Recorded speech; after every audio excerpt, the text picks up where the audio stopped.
And that is the most unique thing that we have as Gambians.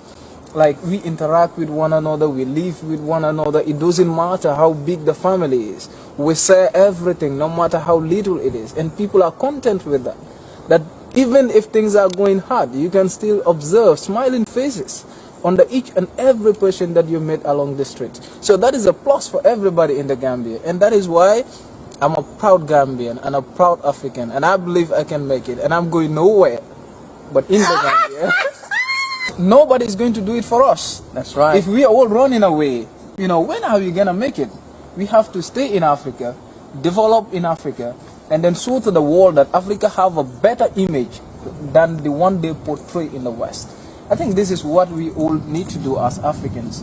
And then we promote that as Pan-Africans and also as Gambians. Excellent. I couldn't have said it better myself, actually. I propose that you come and do some shows with me. This brother's got it going on. Yeah. But seriously, I think that the misrepresentation of Africa has, it permeated my brain, and I knew because I was coming from a Pan-African background, but still, the images are forced upon us. So I think you young Gambians have a responsibility to show the other side of Gambia, the Gambia that, we diasporians and many people in the West don't see. They just don't see it. Exactly. I think that is the work of the academics. That is the work that we need to do as young scholars. For far too long, people have been portraying Africa negatively to the outside world. And we know that that was done by individuals whose sole aim was to dominate Africa, to exploit Africa's resources, and then to continue to colonize us politically. Now, our role as academics, as young scholars, is how do we make sure that this picture is changed from the literature itself, going back to rewrite the books, to rewrite the history of Africa, and then to show to the world that we have a better image that the world is actually seeing as of today.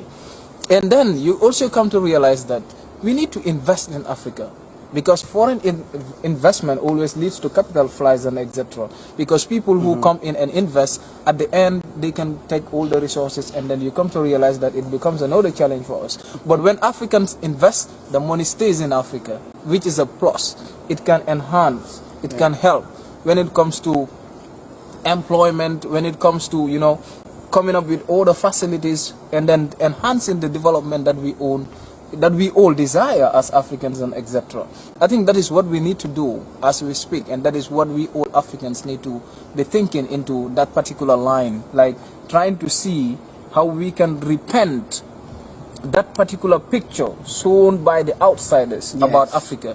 Because in fact, let me tell you, there was this quotation that I read. It was actually done by a British parliamentarian, Lord Macaulay, in 1835. He speaks about Africa, and then he said, in order for the West to dominate Africa, they need to overthrow our very backbone, and that is our education system.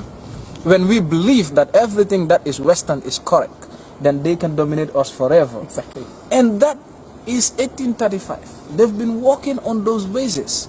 So today it is high time, because we know the realities. Let us try to rewrite the history.